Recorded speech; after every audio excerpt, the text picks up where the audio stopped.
So the essential question, what's the difference between direct and inverse variation?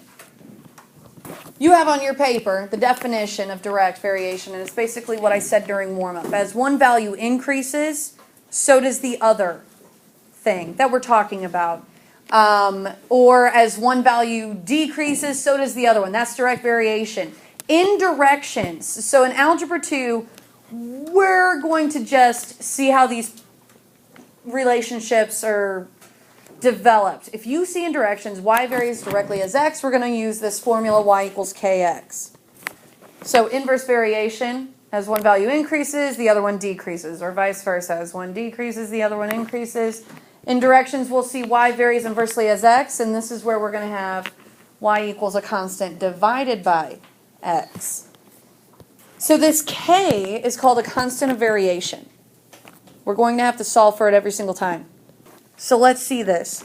I'm going to give you, or we're going to go through some problems which have absolutely no meaning to it. We're just going to construct the outline. So first, notice the setup, or let's read through it. Y varies inversely as x. If y equals 8 when x equals 3, find y when x is equal to 4. I want us to underline varies inversely. This is mathematical lingo for how you're going to write your model. So if y varies inversely as x, we start with y equals k over x.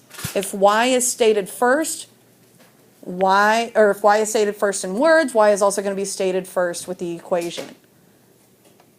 We're going to use the next information to start figuring out what our model is. Like, y is going to equal what over x? So if y is 8, x is 3, let's find k. So my model is 24 over 3. I want to point that out. Yeah, there should be an x there, not a 3. So, finding y when x is negative 4.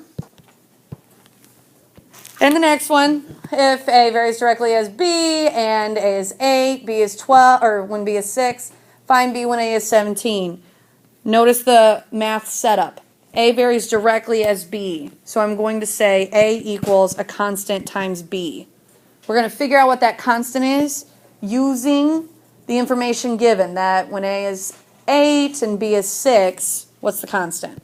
So we get 4/3 for our constant. That means we have the model a equal to 4/3 b. I'll use that to figure out what's b when a is 17. So, you have to multiply by the circle? What I notice is 17 and 4 don't share any factors, so I can't cancel any factors out. We're left with 51/4 equaling b. We're not doing example 3. We're going to example 4. Here's what we're going to do. We're going to figure out whether these tables, or this table, is representing direct variation, inverse variation, or neither. What we're going to start with is the definition. If it is direct variation, as you zoom through x, so as I read it left to right, I'm going to stick a word to it like increasing or decreasing. And then I'm going to read y, and I'm going to stick a word to it like increasing or decreasing. If they match, it's direct variation that I will test. If they don't match, it's inverse variation that I will test. And if it's neither, it's neither. So x is increasing as well as y is increasing, so I'm going to test direct.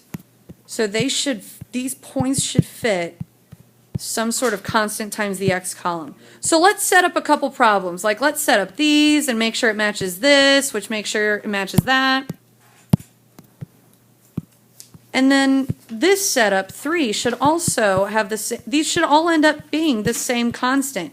If so, we can write an equation relating x and y. So if you took 1 divided by 19.3, we get 10 over 193. Let's see, 2 over 38.6, I think it does reduce to the same.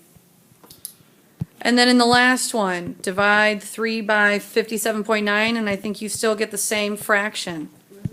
So we can write a direct variation using the k value, 10 over 193 times x. So now we're going to see stuff in a word problem. What I want us to do is immediately underline mathematical words. Here's what I mean by mathematical words. Value.